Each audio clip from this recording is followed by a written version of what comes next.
Keseharian Madesu part 3. Nggak kerasa udah 3 hari cuma begini-begini aja. Cuma nontonin TV yang nggak ada gambarnya. Nama TV-nya Akira. Kepanjangannya Akira-kira program apa ya? TV ini keluaran tahun 65. Kebetulan ini punyanya Aidit. Jawa adalah kunci. Sekarang gue ingin melakukan hal yang gak sewajarnya. Kayaknya today gue pengen mungutin batu deh. Ternyata gue gak expect bakal seseru ini, anjir. Seru banget. Loh, udah gak di penjara lagi loh. Gayus tabunan. Jir, tabunan meren. Tambunan. Nah, ini namanya batu yang suka berhitung. Batu 2, 3. Lari. Kir. Kalau ini batu yang paling mahal, batu ginjal. Berobatnya mahal. Kir. Pas gue lagi enjoy mengutin batu, tanpa gue sadari ternyata di belakang gue ada seorang copet berpola jigjag. Hah, cepot.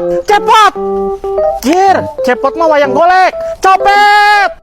Dan tanpa dia sadari juga isi plastiknya cuma batu, Jir. Keprank. Ternyata si copet yang berwajah seperti curut kelindes motor itu punya ide. Gue yang lagi nangis di pojokan ini disamperin sama si copet itu. Ternyata dia mau minta maaf sambil mengajak gue untuk menjadi sahabat dia. Oke. Jir, ternyata batu yang tadi dia maling dari gue dipakai untuk sirkus. Dan status persahabatan gue sama dia itu fake, Jir. Ternyata gue hanya diperalat untuk jadi hewan sirkus dia. Segitu aja keseharian Madesu part 3 ini. Keseharian pengangguran part 4. Halo Sobat Madesu, apa kabar? Jadi hari ini gue lagi ngobrol santuy aja pakai bahasa yang viral di TikTok itu. Soalnya hidup gue disetir FYP. Curukuk, curukuk. Pas gue mau nyeruput ini kopi, gue nggak sadar ternyata udah mau habis aja. Gimana kalau kita refill lagi nih kopi? Langsung aja di let's goin. Tapi sebenarnya gue cuma refill air panas aja. Yang penting sore ini judulnya ngopi. Lalu saatnya kita melanjutkan obrolan yang tidak sewajarnya. Pas si Asim yang mukanya kayak kuda Jawa itu nyeruput, ternyata dia lupa kalau dia belum makan. Lalu tindakan yang gue lakukan adalah membawa dia ke rumah makan Padang terdekat. Oh iya, gue kan lagi pakai sepatu No Brands tahu. Artikelnya relate banget sama gue. Karena gejala Madesu itu adalah menyalahkan siapapun atas kegagalan kita. Tapi kalau koruptor emang kehead. Nah, udah sampai nih. Jangan lupa dibungkus biar nasinya banyak. Nah, terus pinjem piring deh buat makan di tempat. Bejir, kenapa kayak bercandaan zaman dulu ya? Udah langsung aja di let's goin. Pas lagi makan teh kok berasa ada yang kurang ya? Oh, pantesan belum nonton YouTube. Pas lagi nonton YouTube teh, aduh kuota gue habis. Gimana kalau nontonnya nonton bioskop aja? Yuk kita bawa buat cemilan di bioskop.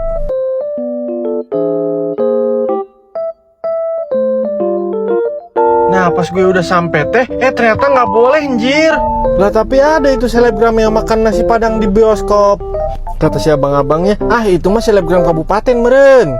Kalau kata gue mah selebgram sesat. Ya udah mau nggak mau nasi yang tadi gue tuker voucher kuota aja. Ya daripada nggak nonton YouTube sama sekali. Dan akhirnya gue nonton YouTube sambil nahan lapar. Segitu aja keseharian penganggurannya. Inilah dia balapan liar lintas keadaan. Yatim versus piatu rematch. Waktu itu sempat kita balapkan mereka berdua, namun ternyata tidak ada yang menang dan mereka malah GB pahala. 3, 2, 1, let's go!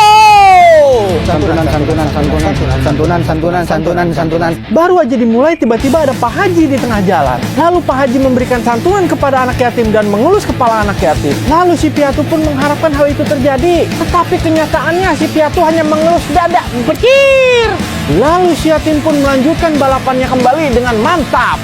Saat mereka melanjutkan balapannya kembali, si piatu pun OTW bersama bapaknya untuk sholat Jumat. Dan si yatim pun berangkat sholat Jumat sendiri karena dia tidak punya bapak. Dan tiba-tiba datanglah ibunya si yatim dan disuapan tuh si yatim akhirnya. Mungkin saja itu untuk energi supaya balapan liarnya semakin kencang. Dan balapan liar ini pun semakin memanas. panas. Tiba-tiba ayahnya si Piatu pun ingin membicarakan sesuatu kepada si Piatu. Ternyata ayahnya si Piatu ini pengen kawin lagi, Jir. Si Piatu pun akhirnya shock berat mendengar bapaknya ingin kawin lagi. Mungkin saja si Piatu terbayang-bayang oleh sosok ibu tiri yang jahat, keji, dan kejam. Walaupun keadaan si Piatu ini nggak ulang tarik, balapan liar tetap berlanjut. Dan pemenangnya adalah Yatim. Yeay! Si Piatu malah terbayang-bayang oleh sosok ibu tiri yang sangat keji, bejir. Keseharian pengangguran part 5. Sekarang udah mau jam 12 malam, tapi bingung, gue selama ini belum ngapa-ngapain. Untung aja ada temen gue yang namanya Makmur Joget itu, yang pernah diundang di Brownies TV itu loh. Nah, kegiatan si Makmur Joget itu dia sekarang jadi penari tiang. Mantap! Nah, kalau kegiatan si Aci malam ini sekarang dia jadi tiang gawang basket anak TK. Gara-gara kecil meren. Mantap! Kok lu malam ini kegiatannya jadi penari tiang sih, Mur? Iya, soalnya kasihan banget dia tiap malam dipukulin mulu sama Hansip, makanya gua hibur. Kalau Hansip mah yang ada di tempat dugem meren ya. Pucu Hansip in the air, pucu Hansip in the air. Hands up meren. Ya udah deh, gue coba untuk menghibur juga.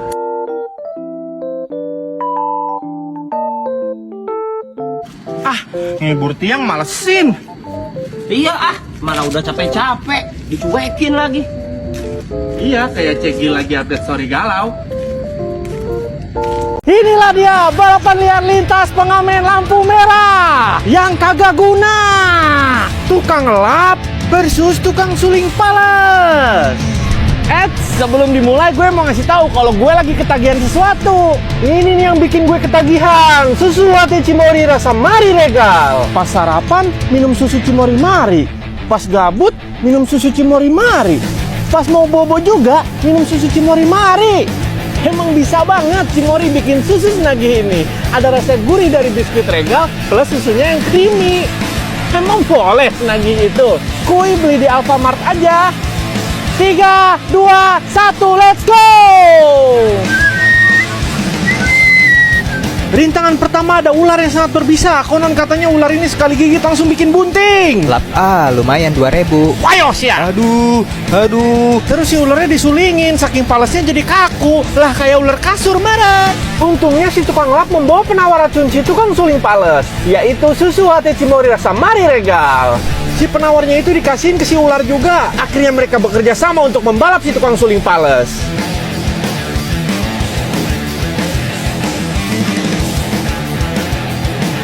Yos! Si ular pun akhirnya kecapean sampai badannya nekuk lah kayak gesper ular meren. Ayo jangan pakai pakaian yang pakai kulit hewan. Gara-gara hal itu posisi mereka menjadi imbang kembali. Rintangan kedua yaitu ada Satpol PP. Kenapa disebut Satpol PP? Karena PPPPWN yang nggak dibaca meren. Supaya mereka dapat lewat, akhirnya mereka ngebaik-baikin Satpol PP. Akhirnya mereka dapat lewat. Ternyata sebenarnya mereka berdua dijebak. Ternyata mereka sedang dirazia dan digiring buat masuk ke mobil. Pemenangnya adalah Satpol PP. Ayam meren. Tukang ikan tergokil di dunia lagi, Jer. Langsung aja kita uji kegokilannya. Bob, ikan gua pada sopan-sopan banget loh.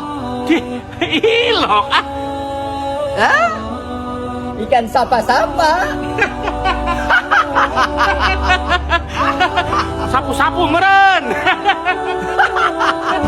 Bob, gua juga punya ikan yang bisa disuruh-suruh loh. Tuh, ikan lele. Lele, beli rokok le. Itu mah ikan yang sering nawarin. Ikan lele, madang le.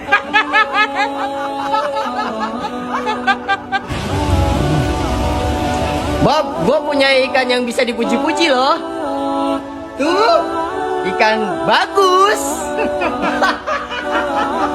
Gabus meren. Nah, kalau yang ini ikan yang enak, Bob. Ikan Kiko enak tahu. Iya lu. Nah, kalau ini mah ikan yang dipoto dari atas ya. Ikan koruptor. Kenapa tukang nanas baik banget? Suka memberi orang yang tidak mampu. Soalnya bahasa Inggrisnya nanas fine apple. Hai. Tetapi di balik kebaikannya itu ada kemurungan di dalam dirinya. Soalnya sifat pacarnya kayak nanas, manis tapi gatel. Jangan sedih bro, gue akan hibur lo dengan komedi tergokil di dunia. Kalau nanas madu mah yang asli Pemalang, kalau yang asli Bekasi mah nanas banget. Bagen ah.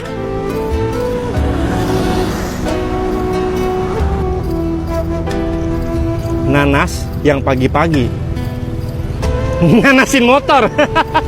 Berangkat.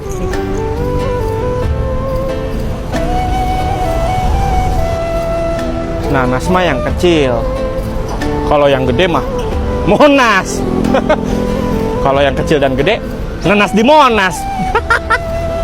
Kalau yang gerah, kecil dan gede, panas-panas dagang nanas di Monas. Soak aing mah.